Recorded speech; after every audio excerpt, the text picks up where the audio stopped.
What up? Welcome to Homegrown Hustle, where local brilliance takes the center stage. I'm your host, Matt Eickman. Together, we're about to embark on an inspiring journey. Our community thrives on the wisdom of insightful leaders that are right here in our backyard. And we're bringing their expertise to your ears. Whether you're an aspiring entrepreneur or simply seeking inspiration, this podcast is your guide. Join us every week in celebrating innovation, guidance, and the power to inspire greatness. Let's explore the stories that shape our local business landscape, and together, let's ignite the spark of excellence.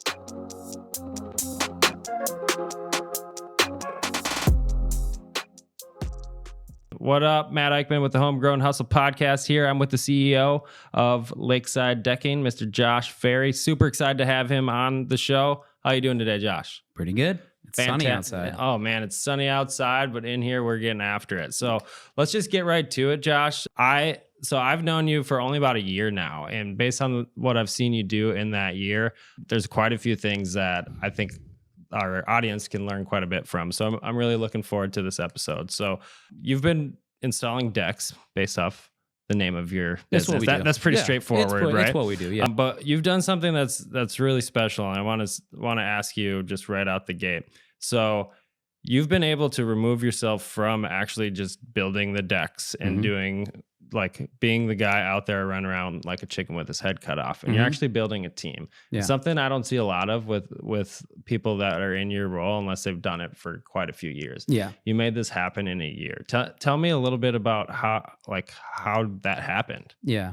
Well, that year correlates to when we started with our business coaches and started really seeking outside advice and help, trying to prevent a lot of those problems. So, for instance, when I joined Legacy Decks Academy, our goal was to get me off the job site by December 31st of last year, of 2023.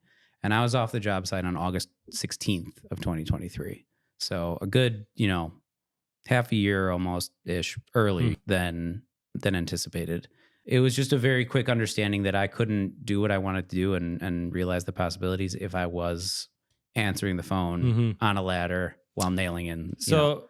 So walk me through like what you were thinking about when you had to, or when you went out and you sought out this coaching group. Sounds like mastermind. Yeah. So my dad has been in business, an entrepreneur for about 40 years. And he's always been a consultant to me and kind of helped me through some of the rough parts. But he's always run IT companies. So we got to a point where he didn't have the answers for how to run a crew, or what do I do if material is late, or, anything like that. So he, just like me, as an honest person, he was like, I can't help you that much anymore. You might need to find, a mentor or an outside help. So hold on. That's the best thing that like a dad or anyone around you could do. It's just like, do that instead of like making stuff up. Yeah. No, I don't know, is words that both of us sounds say like quite a often. wise man. Yeah. All right. So I did a lot of research, and I'm the type of person, if I'm going to pay you to help me, I want access. I don't want to join a coaching program that I then get put down 3 rungs to a coach who works on just the weekends and, also runs his own company. So I wanted a company or a group that was very welcoming and open and easy to ask questions. So I found the Academy, Legacy Decks Academy, and it's been really great ever since. Yeah. So tell me a little bit about it. Like, what is it exactly? So Chris and Amy Breen own Legacy Decks in South Carolina. Okay. They do several million a year in deck building. They've built a wonderful culture in their company. I would say they've set somewhat of a gold standard for how to run a company like ours. And they grew to the point where they had a decision to make. Do we franchise? Do we, help others grow their business? Like, what do we do next? And they obviously settled on helping other people build their businesses and started it from there. It's not very old. It's only, a couple, 3 years old or so. So are there other like decking companies out there? Like, did you just like do a Google search, like contractor or deck contractor coach? Like, how do you come across it, right? I looked up a lot of contractor coaching. There's other ones out there, but they were all very generic. They were, contractor coaching. They weren't deck builder coaching. So the Legacy Decks Academy is only for deck builders. Did you look into into any of like just the regular EOS or traction type of coaches? Yep. Okay. Tell me a little bit about like that. I didn't look Search too process. hard because I was looking, and then all of a sudden, Chris popped up on my Instagram. I had followed them for a while also. Okay. So I knew about Legacy Decks as a deck builder. I didn't know too much about the academy at that point. But it popped up and I hopped on a call with him. I filled out the form. He called me. We set up a little call. And while we were on that call, he was asking me questions, started writing stuff down on the board, helping me solve problems before I even paid him a dime. He's just excited. And he was just like, let's problem. go. So I was like, I don't think I need to look any further. So you kind of knew right away, just like the right energy. So yeah.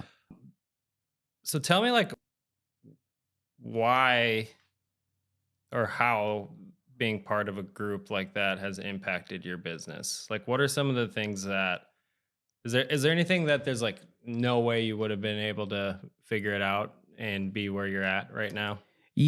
There's the reason that I joined. A lot of people join, like I mentioned earlier, to solve problems that they're currently facing or that they've been facing for the last 20 years and they're finally fed up with it. I obviously don't have that background. I haven't been around for that long in the decking industry. Not that I didn't have problems, but my whole goal when joining, which was a little different than most, was I wanted to prevent those problems from happening. Preventative maintenance, basically, which has helped me out a lot. There are conversations that I have with other builders, and they're like, oh yeah, we used to struggle with this problem all the time. And it's not that I'm not struggling with that problem, but I've kind of sidestepped it slightly because I paid somebody to help me avoid those things in the future. So it's been the biggest takeaways I've had from it is, when you're doing this, make sure you don't, this little tiny thing, make sure you don't do that or pay attention to this or account for that. They bring things that like to the awareness that you kind of never would have thought about. Or right? I would have eventually, I would have been finding my way along, hit that pothole, figured it out somehow, tried to create a system that would have avoided it in the future, ran through that system in a few different iterations, then finally figured it out later on. And their whole thing is, here's the system. We know it works. It accelerates it for you. It's kind of an incubator also type thing. They're not obviously investing in your company. They're more investing with knowledge. Investing with time and the information, right? Which is arguably more valuable than any financial investment. Yeah, absolutely. Right? Yeah. But at the end of the day, the thing with coaches is I've worked with coaches for quite a while, and one kind of like yours that's specific for our industry, right? And so much incredible value there. But the amount of success I see from the young entrepreneurs I'm around in the segment of entrepreneurs that have coaches versus don't have coaches. The ones with coaches are always more successful. Yeah. Like successful. But they're always like, they're thinking about their business so much differently because somebody is there to like help them zoom out a little bit. Yeah. Right.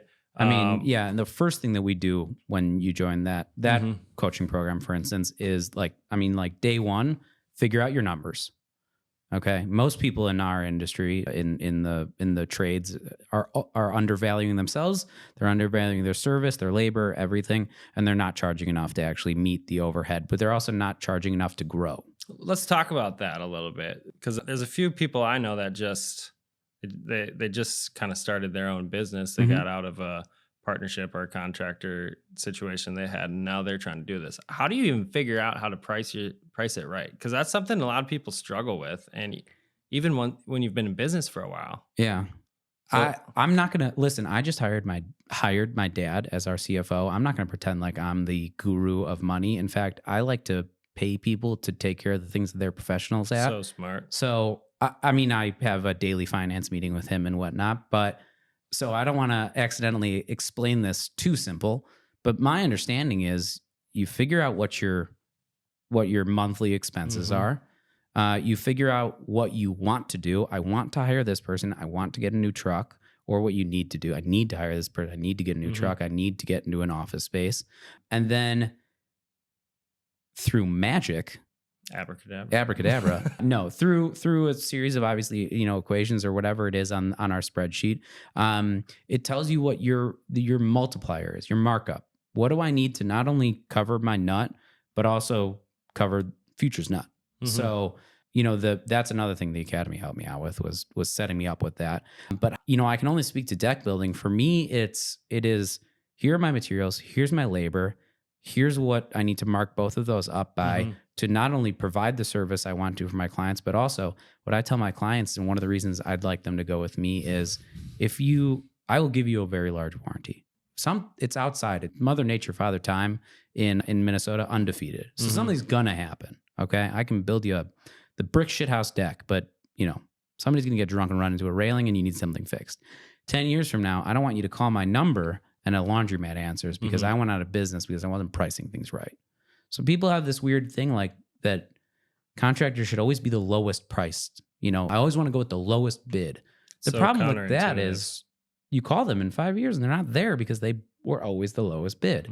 So if clients say like, yeah, you're pretty high priced, the answer is I should be. Yeah. I provide a service, a white glove service that most don't. And there's a reason you're talking to the expert. You obviously, Mr. Customer, aren't trying to take this on yourself, right? And with the lack of understanding, you knew to call me. Right. So you have that lack of understanding, and that's okay. I'm here to help you with that. But some of that lack of understanding impacts what your perception of the cost is, right? Absolutely. But back to your original question, like figuring out your numbers is not just about making sure you have money in the bank. It is a tool you can use to legitimize yourself. So you can sit in front of a client and say, here's your quote, Mr. Client, Mrs. Client. What do you think? And they say, wow, this is, not what I expected. Are you sure? I am dead sure. I know what I need to charge to be here in 10 years, 20 years. So it is a confidence builder as far as sales go. So you're using that almost as like a close. That's interesting. A little bit. It more of just a legitimizer. It's a major value add for the customer because there's like, now you're saying yes because we're installing this and we're not going to disappear like magic. We're going to be here in 10 and 20 years. And that's why it's this cost. And we do a lot of other things. Really like smart. In our sales folder, when we meet with clients, we give them references. Here are 3 or 4 of my past clients. So if you can't get a hold of me, you're calling them. And these people liked working with us so much that they were willing to let me give their phone number out to complete strangers till the end of time. And that's a huge tool to have in your pocket. Everybody has testimonials on their website and stuff like that, but it's very rare to have a client say like, if you ever need anybody to, check in on you, like, make sure you're legit, have them call me. And that's a huge, huge thing for us. So, but yeah, just back to your point. I've never heard it. So you're almost handling it like a hiring process. Yeah, like a reference. Yeah, because that's exactly what they're doing. They might be buying a deck, but they're buying Lakeside Decking. They're buying a part, like especially when we start getting into the big decks, the big numbers. I'm occasionally quoting you $200,000-$300,000 for your backyard experience. I tell people, you're spending $100, you're spending $100,000. You have every right to check up on who you're giving that money to. Especially if they're going to change your life. Like, I feel like such a big amount of that end cost to the customer is a product with what you do. Oh yeah, my material is regularly 40 to 50% of project gnarly, cost. Dude. It's $100 or more a board. And just that alone, it's hard to conceptualize. Like I'm a homeowner, right? So, and I like kind of can do some stuff with my hands and build stuff, but when we're talking about decks and you throw a number like that at me, that's crazy, bro. Yeah. And in my that's what industry, it takes. It's really hard to increase. It's really hard to decrease the cost. And it's very easy to increase the cost, of course, without sacrificing quality, of course. I like to tell my clients I value engineer things for them. I'm not sitting here telling you if you don't spend $100,000, you're not getting a deck. We have no minimums. We have no maximums. I just like building for people. But yeah, I mean, regularly over $100 a board, and something that we do that's unique. I don't know if it's unique. We take a materials deposit. I don't care if you're 2 months from now, 3 months from now that we're building your deck. You are giving me all of the money for the materials right now. It's born out of COVID, but it also, one of the things that's abnormal. I don't know, actually. Not something I've spoken to a lot of people about. But what I can tell you is a lot of customers are like, really? I have to give you 40% up front? The answer is, I'm not going to float your materials. Even if I could, I won't, Because while prices are not as volatile anymore, the thing that really kills a lot of companies like mine is they buy the materials themselves, then they charge the customer later. So if anything were to ever happen, or you end up in a bad situation with your clients, or something goes wrong, you're on the hook for all that material, and they tell you to go screw yourself, you know? So I give my clients a receipt from the lumberyard confirming that we bought their material. And if something was to go wrong, material's yours. We can return it, we can whatever. But so now it's not tied up in my pocket. Like, it's not my backyard. So you're actually thinking about the cash flow in your business, which absolutely, I think is one of the things that you have to kind of be able to zoom out of your business a little bit and not just be. Because I would hate to turn to my employees and say, hey, I can't make payroll this week because I spent $40,000 on these people's deck that we're not building for 4 months. Like, they're just, that's not legit. That's not realistic. Like, when you say it, it doesn't make sense. I don't think like nobody would say that, you know what, we should buy those materials. Let's pass on the payroll. Like, he's literally not a human being. So in the world. Like when I explain it that way to clients, and obviously I'm not going to buy, things happen. I don't want that money sitting in the account and just, waiting 4 months until we buy. I'd rather just, let's buy your materials now, lock in the price. They're ready to go for you. We're not going to take delivery of them, but the lumberyard will hold them for us. They'll be neatly packed up. And then, whenever we're ready to start your deck, one phone call and they're delivered. No waiting. Bingo. Yeah. Especially on some things when we're building, sometimes the materials might take a month to get here. We're going to be doing a deck later this summer. They have a massive steel beam. It takes me 6 weeks just to get the beam in. I hate the logistical side of business that I know every customer kind of overlooks. Like, there was a while where everyone's like, oh, supply chain. Like, that was like kind of nice where people like took that into account, where we don't have to explain. More understanding now. So Mr. Customer, just so you know, like, we don't just like have this. Yeah. Like, if you want this custom thing for your home, we've got to get it. Yeah, it's made out of ready to go parts, but you got to put those parts together. Like, we know where to get it. We know who to buy it from. I mean, imagine ordering a Lego set, but you have to get all the individual pieces from different places. So, what are some of the things that, like, the objections that you have to overcome typically in your sales process? I know you've talked about price a little bit, but like other things when going through a purchase like that, like, walk me through kind of what that customer is experiencing when they reach out to you. So first things first, I want all of our customers to feel like they have a more of a white glove service that they might not get from traditional trade, centered companies. I want them to feel like when they call in, they are speaking to people who know what the fuck they're talking about.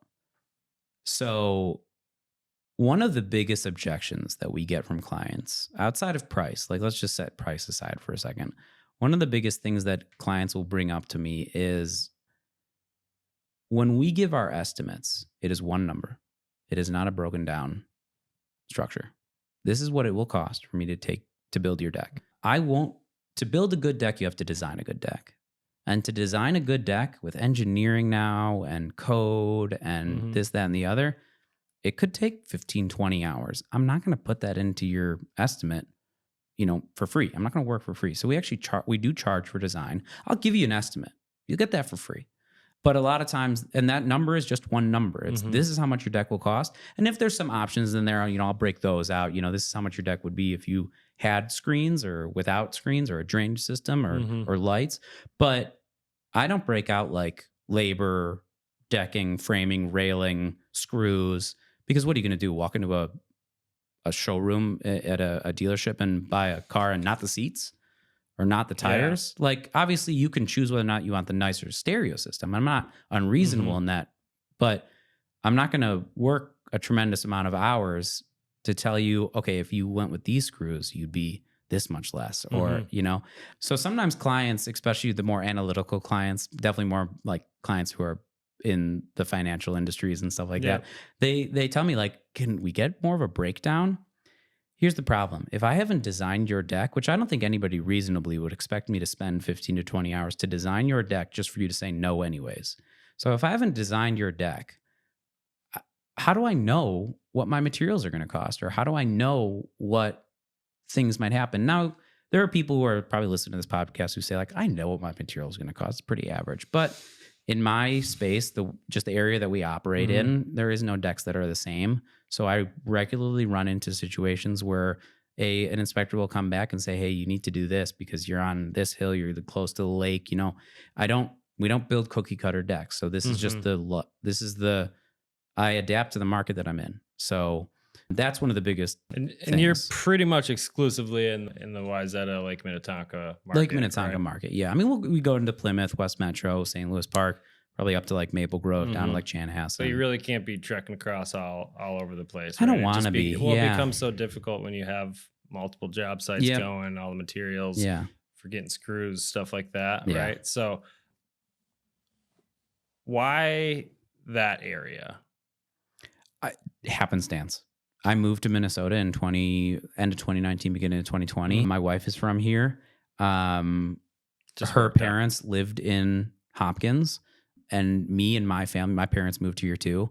And we knew we wanted to be close to them because she wanted to be close to them. So we looked all over and we found a house. My parents found a house in Wayzata. I lived there for a short period of time while my wife was still at college. Then my wife and I, bought a place together. But so it was kind of just happenstance. Yeah, and then I just started looking around and I was like, all right, where do I build decks? I'm in Wayzata. Yeah. This is where I build decks. So and it's been a blessing. I mean, I love that area. It's like a perfect market for that though. It is. Because it's got its challenges though. Big time. Of course it does. Yeah. Especially when you're talking some of the decks like you just talked about, like on the crazy ledge or whatever. Yeah, like I said, there's none that are the same. So regularly I'm dealing with things that I'll talk to guys who build out in more of those track home areas and they'll be like, I never have that. And I'll be like, yeah, because you don't, your houses were built in 2019. Yeah. Like it's, yeah. The lakefront's been sold for a while. So this is where this house is going to stay. I'm regularly running into things in the ground that weren't there. Yeah. That's crazy. So like how many decks can you crank out in a year? So I like to people ask me this a lot, like when they're asking about revenue numbers. For me, it's more like from a business perspective, it's more about revenue than it is number of decks.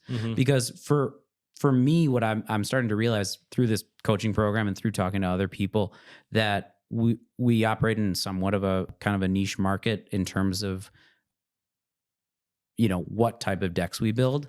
I actually had another decking company who used to do my footings for me. They bought all the equipment. So I was like, oh, and I'm good friends with them. I was like, you guys do it. And they would always come by and they'd be like, God, another Josh deck. Something's going to go, it's always on a hill or it's on this, that, and the other. So, and they build more in the track home areas. So we're going to have to edit this out. I don't remember your question. I blanked on it. I don't remember either. It's shit. Cool. How many decks? Oh, right. So my answer is actually, if I build 2 decks a year and still make my revenue, I'm fine with that. You build like $1 billion deck. If I build $1 billion deck, 2 $500,000 decks would be awesome. So it's really revenue quality because like as the size of the deck increases, the amount of time to build it and the materials are obviously going to increase. But some of the things are the same regardless of the size deck, right? Like the ordering, the sales process. Sometimes yes, sometimes no. Especially if we're dealing with like alternative framing, which might have, like right now we're dealing with a deck that we're doing composite framing, no wood whatsoever on the whole deck. It's got to come out of Florida. It's got to, so why did longevity. They do this? Wood rots. It's not as good as it used to be. So we're moving to a lot of alternative framing, steel, composite, I like the wood, aluminum. There's a lot of carpenter ants with that. Yeah. It's good for me. I know. People can prevent that. Did you know that? Mm-hmm. They call you and they prevent it. This is a shameless plug for Abracadabra. The first time we've ever done that. So, well, shameless plug for me. If people are if decks or ants are eating your deck alive, then call me. Yeah, I mean, and that's why when I connected with you at the heck was that? James J. Hill. At James J. Hill, I could tell like you had it, like you were moving. You're not just getting pushed around in life and in your business. Like you were getting after it. I just don't like standing still because you had some vision, right? Yeah. Like that you knew like you were kind of in it because you were doing all the stuff. Like I think you're building a deck like there. When I first met you, I helped you hold a board so you could set up your little spot. But yeah, I suffer from the wouldn't it be cool if gene. So when I was setting up that thing, I was like, it'd be cool if we built a whole pergola and deck in this 2-day show. And I was like, oh, that was a bad idea, but you don't probably going to do it next year again. You don't know what you don't know, right? And I think you guys crushed it at that event too. Oh, it was wonderful. I walked up and I was like, bro, this guy's got like he built a whole deck here. And we had like a tent. Yeah, I mean, you still have more people with those hats, so well, maybe they'll put us next to each other again this year. Maybe but those events for like becoming established in a community, has that like resulted in some impact? Oh my God, yeah. That one event has like shaped this year. Actually, I'm not kidding. Really? I mean, I met Steve from the chamber. He convinced me to join the chamber. Then I joined a few of the different networking brunches and this, that, and the other. And yeah, it opened up a whole different, like, kind of, not, I want to say like revenue stream, but like fast track somewhat. Access to people, right? And different resources within a community. I mean, so many people, especially like contractors, they overlook what that does for them. Oh, absolutely. Right? Because they're the guy that goes to all that stuff and just like walks past every single thing, goes right to the beer tent or whatever. Right. But there's a lot of people that go there to shop, to purchase from a local person. They like local. It's important. I want to be the go-to deck builder on the lake. That's a big goal of mine. And I want you, when you're on Lake Minnetonka, you think decks, you think outdoor living, you think backyards, you think of Lakeside Decking. And I knew that I knew from an earlier time, like the only way I was ever going to get there was also if people knew who I was. So branding is huge. Yeah. Branding. And then just, networking, knowing people. Mm-hmm. I mean, I've got a guy, that type of thing. Yeah. It's so smart. I'm going to take credit for that.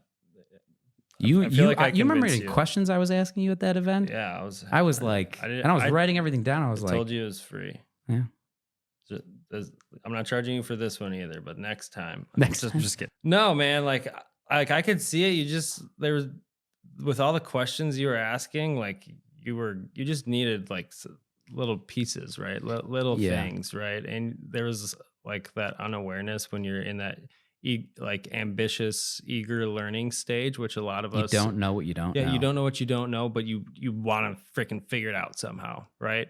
And how do you do that? Well, like you ask questions like you do. You put yourself around a peer group or a coach that you work with on a regular basis so that you can focus on the right stuff. And then also on the other side, you build that network that can help you become aware to your purchaser. And one of our core values at Lakeside is resourcefulness. So I leverage my resources at a super high level. My coach, one of the coaches, Chris, loves to say that about me. And I think what he means is I text him too much. But I'm constantly asking. Passive aggressive. Is he from Minnesota? He doesn't care. No, he's from South Carolina. Or he's from Michigan, or I don't even know where. But he makes a point, and he uses this as an example of what you should be doing when you hire people: is ask as many questions as you possibly can, and if you find somebody who knows more than you, hire them. Either hire them or get as much information out of them as possible. So when I sat next to you at that booth, I was like, this guy knows what the fuck he's talking about. I'm going to ask him as many questions. I don't care if I get a client here. I've got something more valuable right next to me. So I was like, let me ask this guy a shit ton of questions.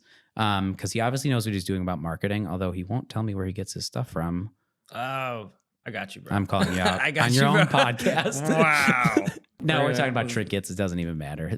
But I knew like right away, I was like, okay, Matt is clearly doing something right. He's got, multiple occasions running it with the family.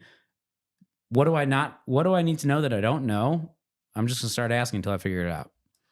And I do that with everybody. I mean, I feel like even my competitors are a huge resource for me. I will regularly call them and say, hey, how have you guys done this? You know, you ever run into this? Or like just the other week, me and my project manager and our project coordinator, we visited one of our biggest competitors, Fidex, and I just toured their facility, toured their show. Normal in this space? Like, I think it's a little abnormal. I mean, they were very welcoming. Most of these guys, I always joke around like there's crack houses in Minnesota that have decks on them. There's a lot of decking to go around. Okay. We're not struggling for, business.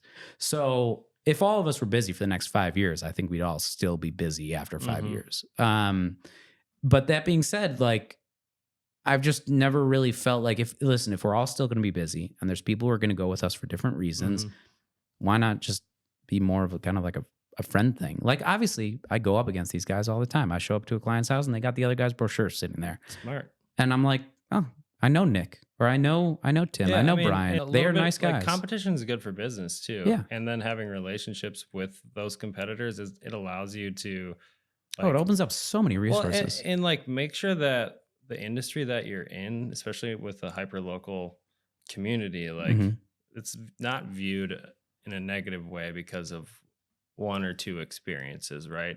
And then you can kind of see what the standard is. I'm sure you learn from each other, absolutely, which is good. But it's also good because you know what they can do. And if it's something that you can't do, you can leverage that resource. Yeah. You know, like I have other deck builders occasionally put in my footings because they have the equipment. I don't need the equipment. Helps. Yeah. I mean, and then everybody gets to eat from the pie. Like, yeah, that's good. I mean, that's something like just the willingness to reach out to competition. There's so much power in that. If you can actually get the conversation going. Right? Some people don't. They're a little more jaded, they're more closed off, and that's fine. You know, like, you do you.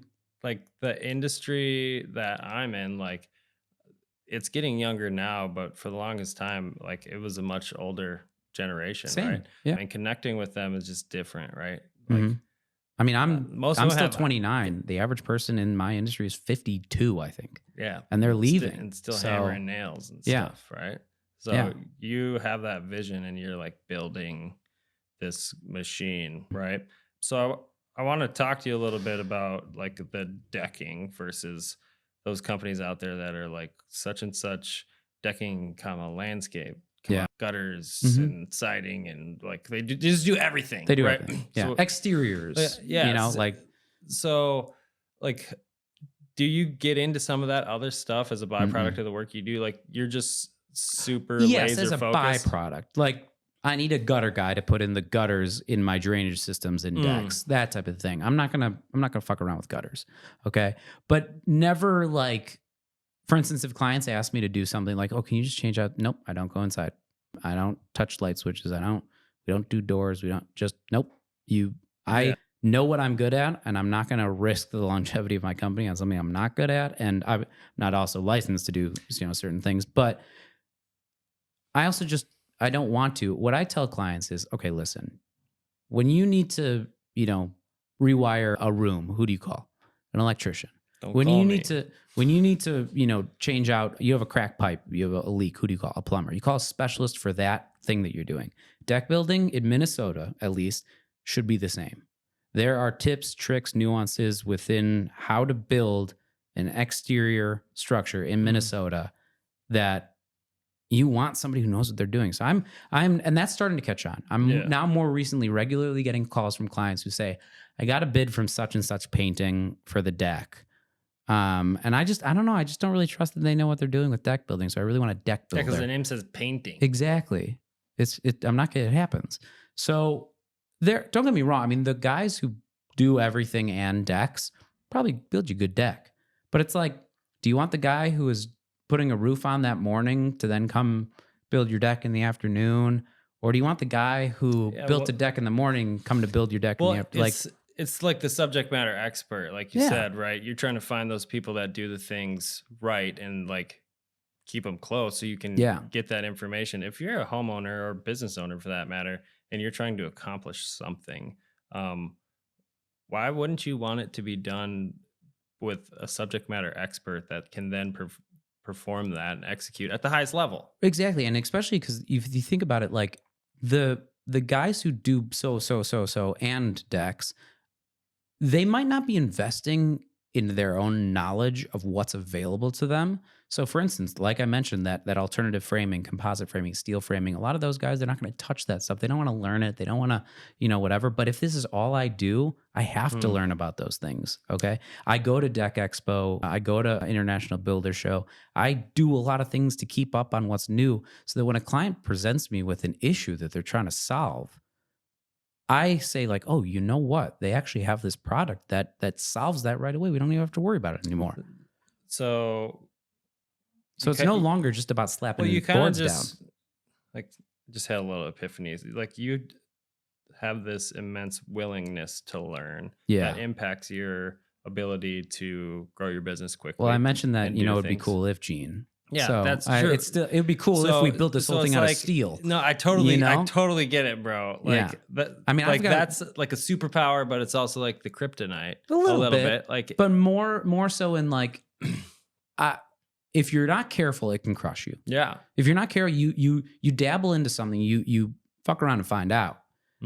So you have to have that. You do have to have a foundation of good, good business and good structure, so that if something does go wrong, you have the capability of like fixing it. I mean, like I mentioned, that the deck we're doing with a really big beam, they have like 4 feet on each side of their house. We have to crane in a beam. How many deck builders do you know that are craning in part of the deck? It's just what we have to do, and I'm confident that we're going to do it and do it really, really well, because we've had to crane in like hot tubs and stuff like that. I'm coming out to that with her. It'd be pretty cool. Guy. It's gonna be really cool. But circle back. But the reason they went with us over the guy who's, whatever, was we were knowledgeable. I took a tremendous amount of time to learn about this, that, and the other. And we've done something so similar that we're confident.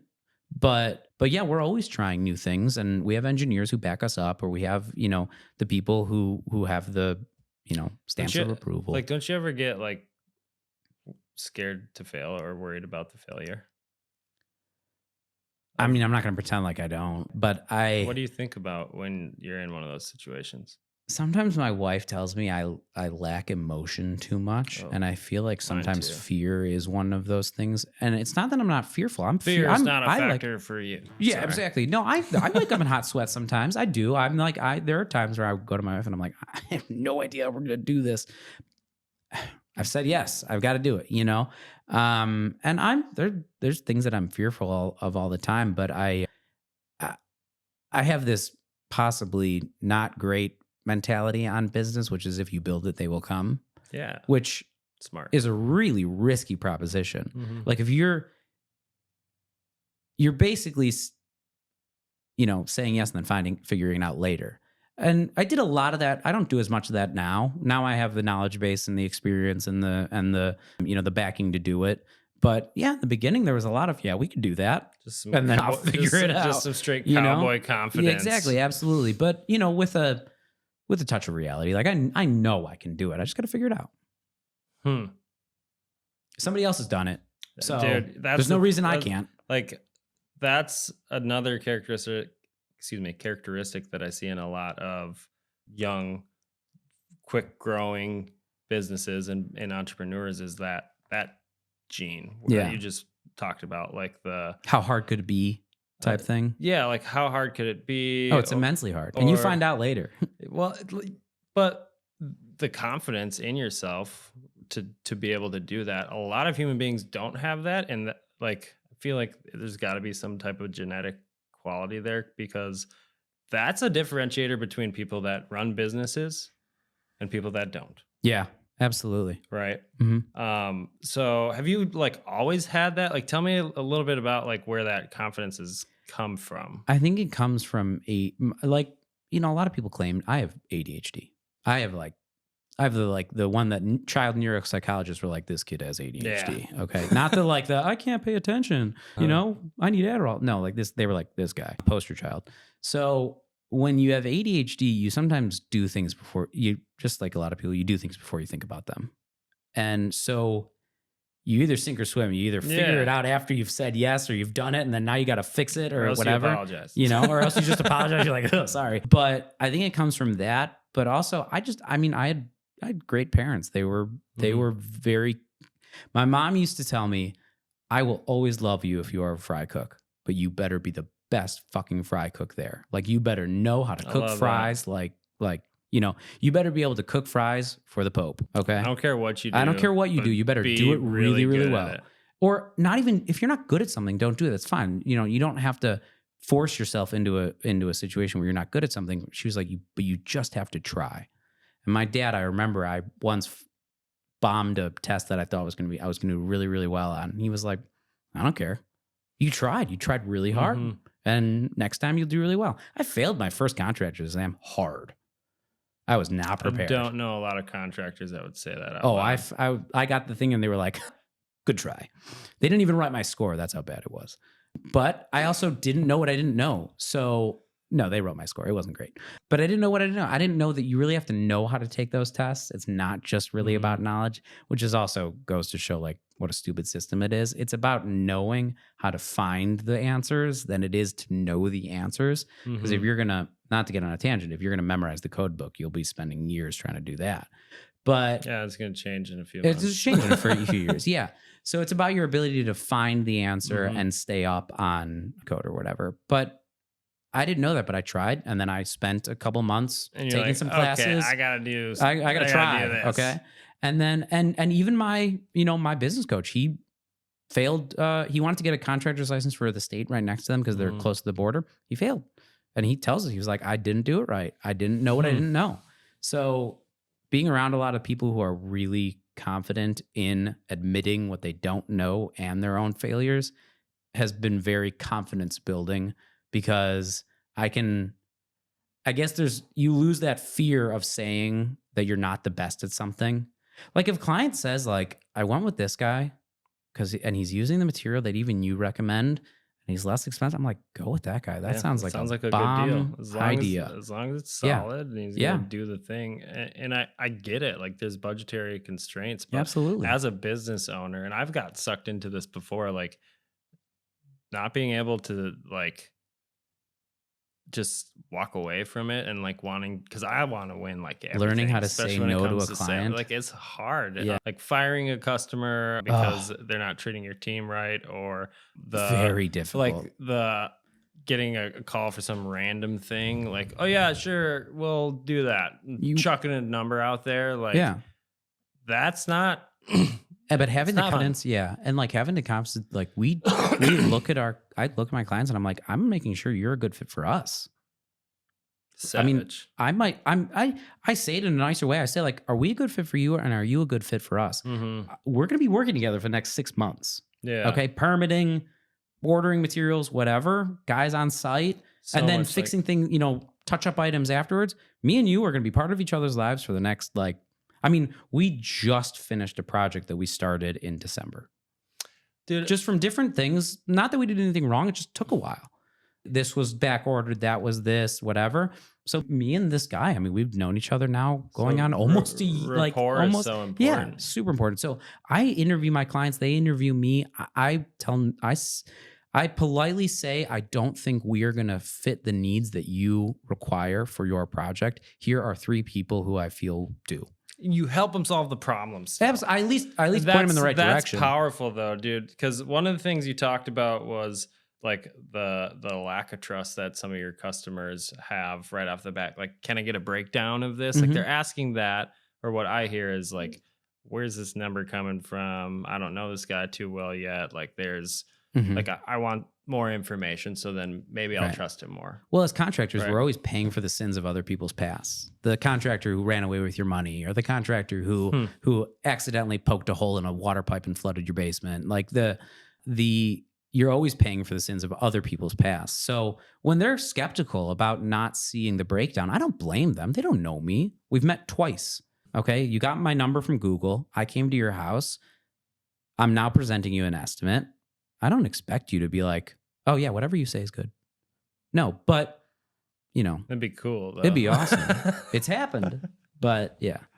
Yeah, we try to get as many customers like that as possible. But then even then, you still got to establish that trust, right? Absolutely. But you do that by answering questions openly and honestly, like using the opportunity, the first opportunity you get to be very honest with the client, trust is built. Do you guys do this? No, we don't. And here's why. But having the answer. I could sit there and tell you, I could do it, and then try and hire a guy to do it, and hopefully it works out and blah, blah, blah. But I know what happens. It's better to have those resources and know, hey, my line's right here. Yeah. But I know the guy that's on the other side of that line, and that's obviously a problem you have. I want to help you solve it so I can continue to build trust and value with you. I was at a client's house the other day. We were talking about all the cool things that could be done. And I always tell my clients, create an A and a B list. A list, what you got to have. B list would be cool if we had. I'll bridge the gap somewhere. But they were focusing a lot on it would be cool if. And I just looked at them. I was like, I just want you to know, like, you're way outside the budget you told me about earlier. Are you comfortable moving forward?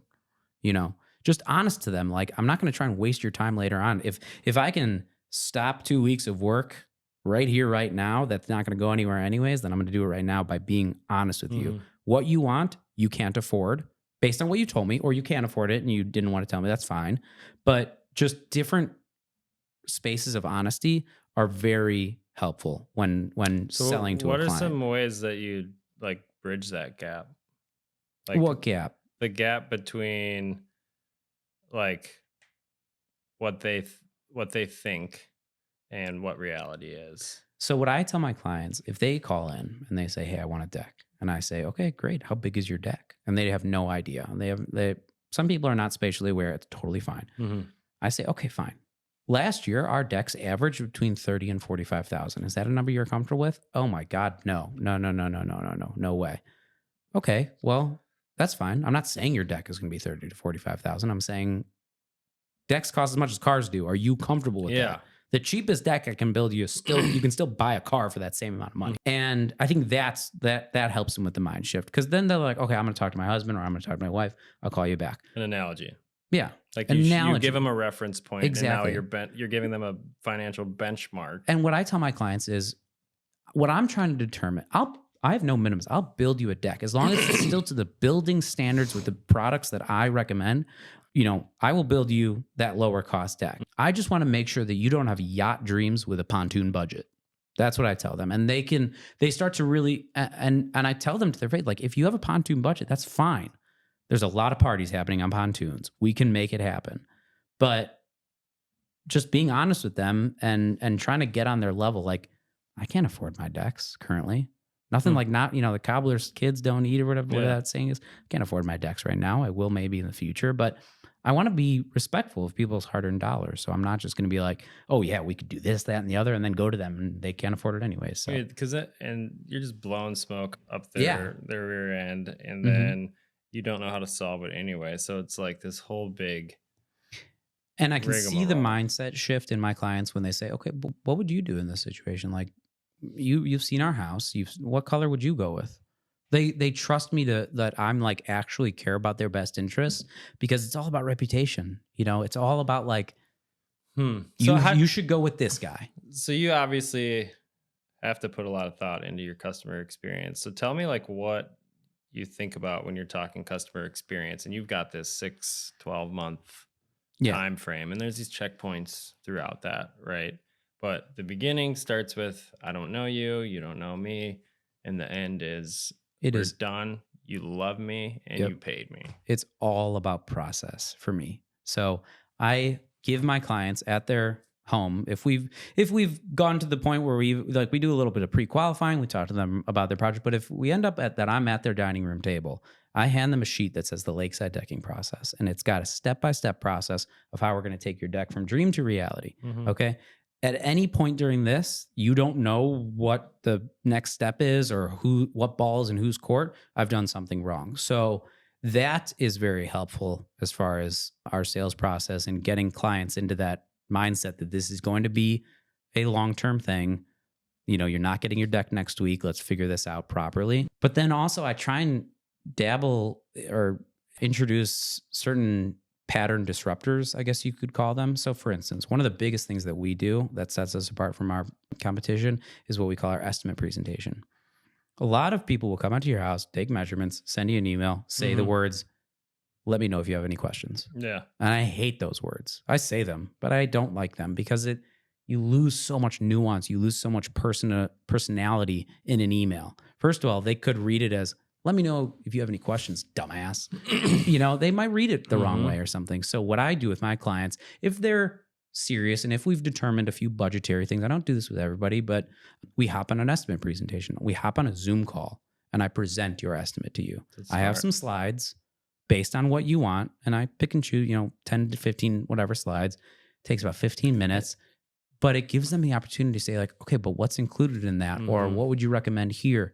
But it is the first step in a white glove service that they are hoping to get that they're not getting from other people. And this is where I think a lot of people miss is some people don't think a customer is a customer until they've completed the sales portion of the it's like the experience starts before that, right? The experience is you don't get to the service unless the experience in the sales process is like point, right? Yeah, and I mean, I will regularly go home and tell my wife, like, I met with a new client today. Like, they're not technically a new client. Like, I haven't signed any contracts or anything like that. And it might not be a great, I don't want to get emotionally invested in these people's projects and whatnot just for it to turn out not to happen. And I've gotten better at that. But no, like, once we get to that point, we're working together already, even if it doesn't work out. And more than often it doesn't. So, but that's nuts. Yeah. So your sales process, super critical for us. But then it it makes the rest easy. Oh, yeah, right? It's a breeze. Now you don't have, because we're very similar, right? We're like boom, boom, boom, boom. Everything, all the questions here. Okay, after that, then this. Once we're done with that, then that, and then finally this. But it also opens up a door for multiple other things, like the ability to deliver bad news during a project becomes very easy. Because you already know that I'm an honest person. You already know that I tell you how it is. I've told you can't do this, you can do that. This is not going to work. Don't even go down this avenue, whatever. But like today, we got plans back from an engineer, and he's saying, based on the height of this deck, we've got to use steel posts. Okay, it's if you want to do what you want to do, you should really use steel posts. Triple the cost of a regular post. I go to the client and I'm like, if you want to do what you want to do, triple the cost. This post. But they know I'm an honest person. I'm not just trying to scam them for their money. I show them the engineered plans that say steel post, okay? And they just trust me that it's going to go well. But I don't have this like knot in my stomach of going to them like, I hope they don't fire me because I have to tell them bad news. But if you don't have that trust, now you have to like teach them how to build a deck pretty much, right? Yeah. Because now you have you're going to get into all that information really just because you don't trust me. Well, let's get the trust solved first. Yeah. And then we can do the rest of the stuff. I think that's really powerful. So do you do the same thing with like the crews and the employees that you bring on too? Is that kind of honesty? Well, like building that trust and that brutal honesty kind of absolutely from day one, from how we hire. Yes. So our hiring process, for instance, and again, another thing I got from the academy, I'm not going to take, full credit. I've tweaked it, but sound like a cop. Right. We post a job posting at long description, whatever. At the bottom, it says you will not be considered for this job posting if you don't fill out this form. The form is like, what's your name? What's your address? Do you have, whatever. And the point of the form is not even, I don't care about the form. I care about can you follow the process? Can you follow instructions? Then after that, like I make them build me a deck, a mini deck, and I pay them for it. I'm not going to waste their time, but we've had a good interview. I trust you good, but put your money where your mouth's. Build a 4 foot by 4 foot with 3 steps deck, a skills test basically. And I'll pay you for your time and I'm going to give you the materials. All you got to do is show up and do it. There, I'm checking whether or not they listen to direction. They follow the plans that we give them. They're intuitive. They're smart. They're whatever. Do they have what it takes to build the quality of decks? So a lot of people feel like, when you start hiring your crews, you lose that quality. Well, no, not if you establish a system of quality up front. You just follow the process. And I regularly get texts from my crews. Not regularly, I shouldn't say that. I've gotten texts from my crews saying like, I have never worked for a company like yours. This is awesome. What's next? Dude, that's so reassuring. Yeah, right. It is. Like that's the reason it's happened once. I shouldn't say regularly. It's happened once. But the most recent crew that we hired, the foreman, he said like, I have been in this for 30 years. Like you guys seem to have your shit together. Okay. I would love to work for you. That's good. And this is a guy who's like, no nonsense, whatever. And he was very willing to build a tiny deck in my driveway to prove that, dude, like somebody that's done something for 30 years, the same thing for 30 years, they end up in a situation like that versus the people you're speaking with at the Legacy Academy. Yeah.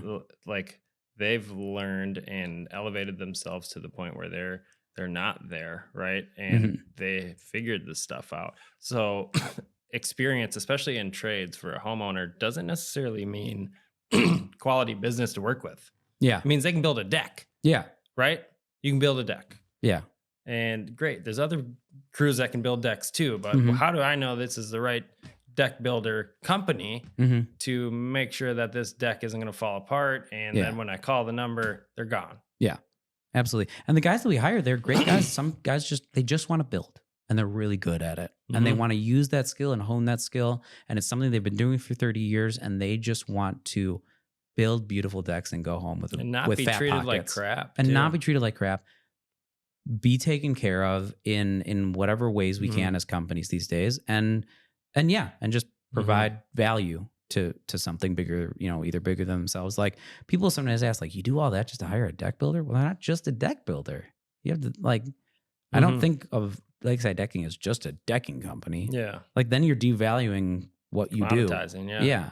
And I would do that for anybody, because I want to make sure that you at least forget caring about my company, care about your craft, care about your skill, For sure.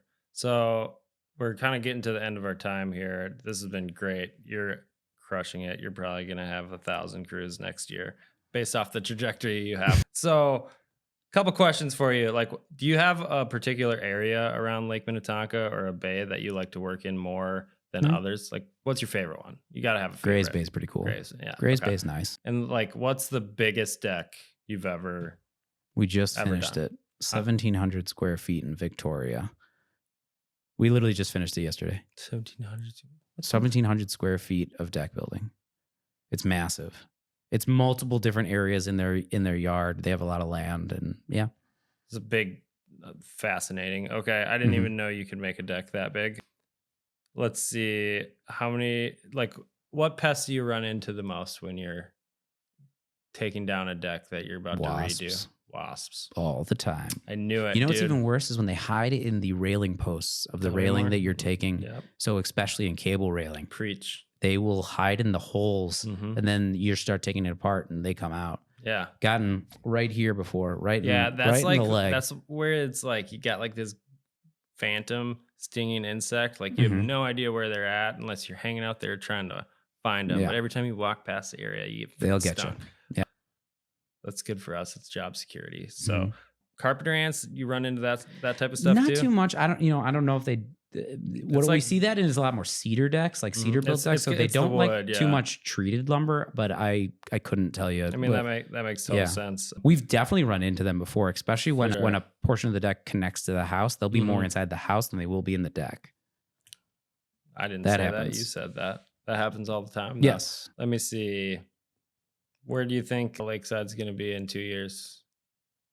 We will have a new office space. I really hope we have a showroom, a place to really emphasize our skill before a client hires us and to show them what's possible. So a showroom, I think the trajectory of crews that we're on is good. You got to be there's a very fine line between too big and too small. So I think we're getting to the point where we're just right. But I'd like to have maybe some salesmen and some other people in our company. I want to share as much as I can. I want to share Lakeside Decking with other people. So I want to hire more strategically, of course. Powerful, dude. I love that. And last question, what does hustle mean to you in terms of your business? Because you're a hustler. Man, hustle has this weird, both negative and positive connotation. Man, that guy's a hustler. Man, that guy's always hustling. There's two different connotations. And I think I like to always think of it as the latter word. This guy's a hustler. He is putting in the work. So when I think about hustling, I think about doing whatever it takes to build right and build it properly, I love that, dude. So that's so good. So good. Anything else you want to tell everybody before we peace out here? I know you got stuff you got to do. No, I mean, basically what I like to tell people is if you're going to build it right, do it once. Okay. Hire a deck builder, hire somebody who knows what they're doing. Sounds like do it right, do it once, something like that. Yeah. But really just, change your mindset. It's not just a deck on the back of your house. I tell people, actually, I got this from another owner of Deck South in Atlanta. He says, we regularly, as deck builders, change people's lives. And you don't think about, like, what do you mean by that? Well, if you have a really shitty deck and it's got holes in it and you don't want your kids on it, you're not using it. You're eating inside a lot, even in the summer, blah, blah, blah. But if we rebuild your deck, we change how you're using that space, boom, now you're eating out there multiple times as a family. You're having people over. It changes your life trajectory. You know, maybe not the trajectory, but how you're operating in that home, especially in Minnesota where people spend so much time outdoors.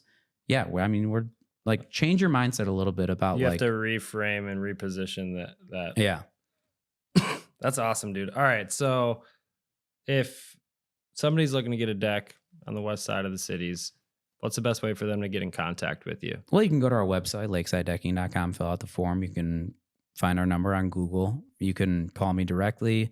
You can honestly Google us, Lakeside Decking. Our website, we have an Instagram that we're regularly posting to. They're not hiding. So we're not hiding. Pretty easy to find. Pretty easy. Yeah. We're going to put the ball in your court a little bit, listeners. But all right, man. Thank you so much for joining me on the Homegrown Hustle. Everybody, thanks for listening. Had another great week. Got a lot of awesome stuff in the pipeline. Stay tuned. If you wouldn't mind, go ahead, check us out on Facebook, Instagram, LinkedIn. If you could like us, share those posts and engage. We got an awesome community we're starting to build with the Homegrown Hustle. Thanks again, Josh. This is pretty awesome. Yeah. This is cool. We're just getting going, bro. You've got something going. I'm glad I'm here. And we're just getting going. So thanks again, Josh. Really appreciate you, bro. Thanks. You got a lot of upside. Just stay focused. Keep it up. Can't wait to talk to you again in the future. Absolutely. Thanks. Yeah. Thanks again for joining us on Homegrown Hustle. Our local business community thrives because of the brilliant leaders right here in our backyard. And it's been an absolute privilege to provide them with a platform to share their invaluable expertise. Stay tuned for more insight, wisdom, and inspiration from our local business champions. Don't forget to subscribe, rate, and review us on your favorite podcast platform. Together, we'll continue to nurture and expand our homegrown success stories.